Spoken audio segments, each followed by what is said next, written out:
Yo, what's up, YouTubers? Back again with Justin's Pro Football Scouting Analysis. Excuse me, I had to clear my throat real quick. On this one, we're actually going to do something for the Miami Dolphins. We're going to do a video on the Dolphins. Yeah, I know, it's my team. But we're going to do a breakdown, a depth chart breakdown on the current state of the roster. And we're going to start off with the offense. We'll start there and go through kind of what we have, maybe a little bit of what we need, the holes that are currently there, which there's plenty of them. These concept jerseys are dope. These Vice City jerseys are sick. Too bad they don't make those, huh? If they did, that'd be super dope. But we'll go to the dry erase board and get a current look at see what it looks like here. Okay, here's the dry erase board and the current roster as it sits on offense. The boxed players in red would be players that are obviously in the future plans that have contracts or have gotten new contracts. The black box players are positions that we need to fill and that are currently open. When we really get a look at the roster, we can see that obviously it doesn't take a rocket scientist to figure out that we need offensive line. We've needed line of scrimmage on this team for the last 7 years, 10 years, and we never ever address it, and we need to start figuring it out sooner than later, because it's our downfall every season. The blocking was atrocious last season. They couldn't open up no running lanes for anything last season at all. That's our biggest hole right there, is the offensive line. And with them bringing in Gailey and wanting to run more of a spread offense, yeah, they're gonna run the ball, but they're also gonna pass. They're gonna pass it around, dude. They're gonna sling it around. Having Parker and Preston Williams is going to be awesome. Hopefully Preston is completely healthy and recovered and ready to roll. Then the slot receiver is going to be a battle between Hearns and Grant. Hopefully he's actually healthy and ready to go as well. I'm not sure if they're going to bring back Albert Wilson or not. That's going to be a battle down the line. But the real battle and the real thing everybody, I think, would be most intriguing should be the quarterback situation, obviously. Seeing whatever they'll bring in on offense, which we won't know that yet. But we're not sitting bad right now. We have Fitzpatrick and Rosen. Let's go more in depth and look more at the offensive line. And we're back at the dry erase board. Like I said, let's look at the offensive line a little bit deeper. Excuse me, clear my throat one more time. But I don't think Davenport, Dieter, Boheme, Calhoun, or Davis really should start on this line at all. None of them, in my opinion, are starters at this point. Maybe Dieter or Boheme could start. I personally don't like Kilgore and don't think he'll be around, and if he is, I'll be really surprised. So in my opinion, we need 5 offensive linemen. Whether you want to grab, maybe you don't need 5, but you're going to need at least 3. We're going to need to get 1 or 2 in free agency, and then draft 1 or 2. And then we'll obviously pick up some undrafted free agents as well, as we do every year. We always pick up undrafted guys. That's where Calhoun came from last year. Isadora, I don't know, he might figure into the role as far as being maybe a backup. Davenport, he might not even make the roster. We won't know. But as far as I'm concerned, this is our biggest hole, is the offensive line. Just to go into a little bit about this situation, what I think about the quarterbacks is I really like Fitzpatrick. I did the whole time we signed him. I knew he was a warrior. I knew he could play the position well. I think something, though, that everybody needs to think about is Rosen showed flashes of what he can do. There's maybe not a lot of people sold on him, but he's got pocket awareness and some moxie to play the position. He made some passes last year that a lot of people dropped. Preston dropped a touchdown in Dallas. There's a lot of drop passes by receivers that Rosen was making the passes on. He made a lot of positive plays. And then there was a couple plays like that one he made where he almost got sacked at home. That was more or less, I think, the play calling. I mean, they didn't put him in good position right there. When you know he's young, I mean, now hopefully he's studied up one more season, and I honestly think this is a dark horse to come up and take the starting quarterback position for the Miami Dolphins in 2020. He's going to have to beat out Fitzpatrick if he wants the spot. That's bottom line. Straight out of Coach Flores' mouth, this guy's already making improvements and studying daily to get things done, to be the franchise quarterback of the Dolphins. I'm not saying he's there yet. He's definitely not. But he's putting in work to get there and to become a better quarterback. I can't say enough about Ryan Fitzpatrick and what he brings to our team from a leadership standpoint and a veteran standpoint. There's not a defense this guy hasn't seen.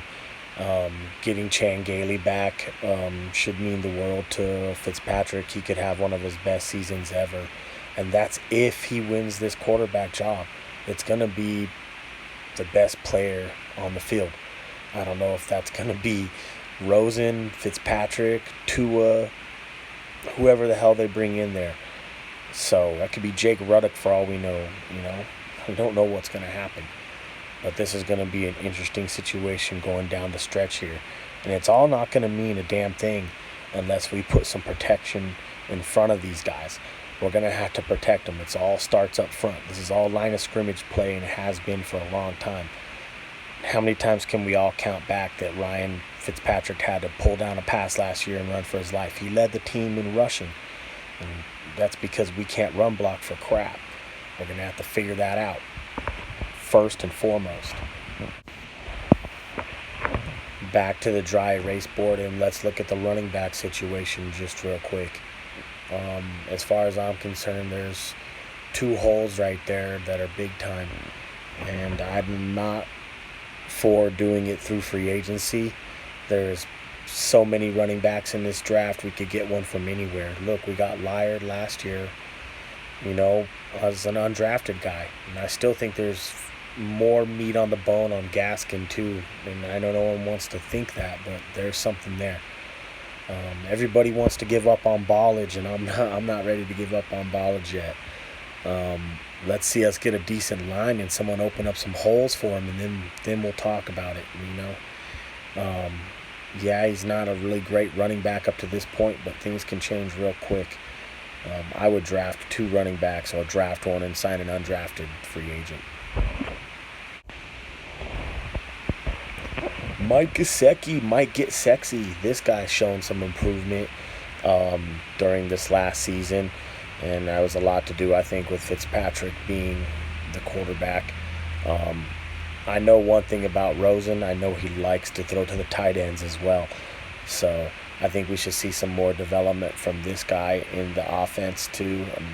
The thing is I know that Gailey doesn't really use the tight ends kind of like that, but Gesicki's more of a big receiver, not a tight end, in my opinion. That's just kind of how I see him. We'll see what happens. I think we need another tight end, someone who can inline block and somebody who can also run routes and play the Y position. Someone like that Cole Kmet from Notre Dame would be perfect. We'd have a 1-2 combo. Let's go back to the dry erase board real quick and look at the tight ends. Currently, this is what we have right now. And the reason why the black box is up there is because I'm not seeing Gesicki as the starter, as like an inline tight end. Smythe can do the inline stuff, so he could be your starter. But it would be nice to add a starter tight end to this package to give us some flexibility in the position and a little bit of versatility. If we get someone who can play that inline tight end, and then Gesicki can play strictly Y, then you can really spread it out a lot with Preston, Williams on the X receiver, Parker over here on the other side. You can jump someone like Hearns or someone like that into the slot, or even Wilson or Grant or whoever you want to put over there. And then you can put Gesicki on this other side. And we could run 4 big guys like that, especially in the red zone, and really dominate. But I really think they need to address the tight end position, either via free agency like Hunter Henry or someone who can block.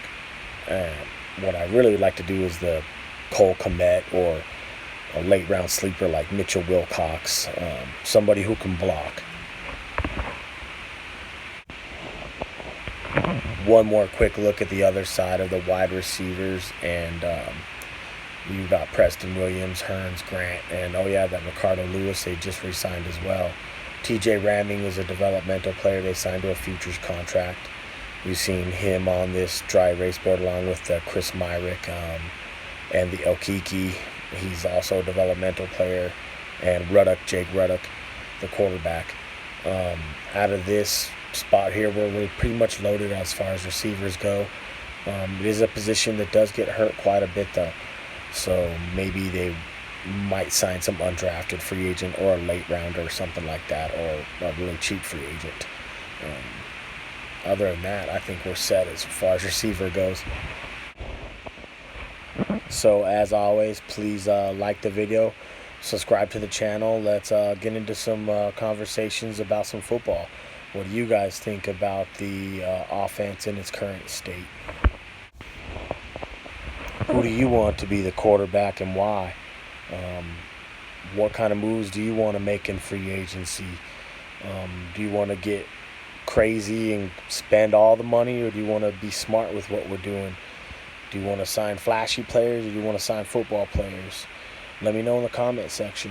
And as always, everybody, give a quick subscribe on there. Smash that button. Real quick, too, I'll show a sample here to the end of the video of kind of like the jerseys I'm talking about. Going to be given away after we reach the 500 mark in subscribers. We will be doing a subscriber of the month, and we'll be picking somebody to give a jersey away to. For Dolphin fans, here you go. This is kind of what I'm talking about. This one is a men's Zach Thomas XL white. Nice triple tackle twill. Triple stitched. Big letters, 3D numbers. Sweet jersey.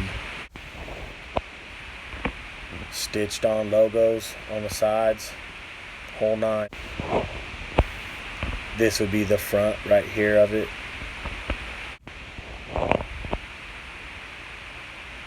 Here's the front closer. Can't get over how dope these numbers are. Triple tackle twill stitching. Here's the armbands right here on them. Just cloth armband. So like I was saying, let's get up to that 500 subscriber mark on this channel so we can start doing these subscriber of the months and start giving away some jerseys. We'll be doing different teams too as well. This is just for Dolphins fans because I know there's going to be most of them on my channel since I'm a Dolphins fan as well. This one's brand new. This one will be probably one of the first ones I put on the docket if I don't sell it until then. But as always, like I said before, subscribe, man. Smash that button. Deuces.